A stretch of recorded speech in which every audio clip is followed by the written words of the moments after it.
පර්වත ලිපියක්. ස්වභාවික ගල් පර්වතයක කොටපු සෙල්ලිපියක්. මේ සෙල්ලිපියේ අකුරු බොහොම හොඳින් ආරක්ෂා වෙලා තියෙනවා. මේක අපිට බොහොම කලාතුරකින් දකින්න ලැබෙන අත්දැකීමක්. මේ අකුරු වල හැඩය අනුව අපිට මේ අකුරු කොපමණ කාලයක් පැරණිද කියලා කියන්න පුළුවන්. ඒක විශේෂ ශික්ෂණයක්. දැන් මේ ලිපිය සාමාන්‍යයෙන් මේ වගේ පිටපතක් ගන්න වෙලාවට අපි මෙතන ඉඳගෙන මේ ලිපිය කියවන සිරිතක් නැහැ. මේක අරගෙන ගිහිල්ලා මේකට තව හුඟක් දේවල් කරන්න තියෙනවා මේ ස්පර්ශ ලාංඡන පිටපතට. ඊට පස්සේ තමයි මේක අපි කියවන්න පටන් ගන්නෙ. නමුත් සාමාන්‍ය පුරුද්දක් හැටියට ශිලාලේඛනයක් සෙල්ලිපියක් පිටපත් කරන අවස්ථාවෙම ඒවැ අකුරු මොන කාලෙටද ආйти එක අකුරක් හෝ දෙකක් කියව ගන්න පුළුවන්ද කියලා බලන්න උත්සාහ ගන්නවා. ඒකට හේතුව තමයි මේ සෙල්ලිපිය වාර්තාගත කර ගැනීමට යම් ප්‍රයෝජනයක් ලැබෙන නිසා.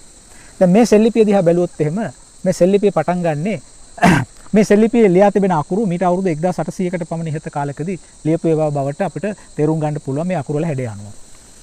සාමාන්‍ය මේ කාලේ ලිපි හැම එකක්ම පටන් ගන්නෙ බොහෝ වෙලාවට යහපතක් වේවා කියන අදහසින්. එතකොට මේ දැනට මේ පේන හැටියට අපිට ඊටම පැහැදිලි මේ අකුරු හොඳින් ආරක්ෂා වෙලා තියෙන නිසා. විශේෂයෙන්ම බැලුවොත් මේ මෙතන තිබෙන අකුර මේ අකුර ගත්තොත් එහෙම අපිට පේන බොහොම පැහැදිලියෙන් ලයන්නක් ලියලා තියෙනවා කියන කාරණේ. ඒ වගේම මෙතන ගයන්නක් ලියලා තියෙනවා කියලා අපිට පේනවා. ඒ වගේම මෙතන තියෙන්නේ මයන්නක්.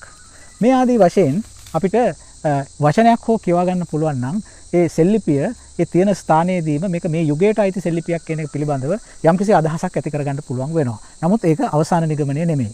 මේ සෙල්ලිපිය අරගෙන ගිහිල්ලා මේක සම්පූර්ණයෙන්ම කියවලා අවසන් වෙලා අක්ෂර සංසන්දනය කළා භාෂාව ගැන අධ්‍යයනයක් කරාට පස්සේ තමයි මේ සෙල්ලිපිය පිළිබඳ පූර්ණ අර්ථකථනයක් අපිට ඉදිරිපත් කරන්න පුළුවන් වෙන්නේ.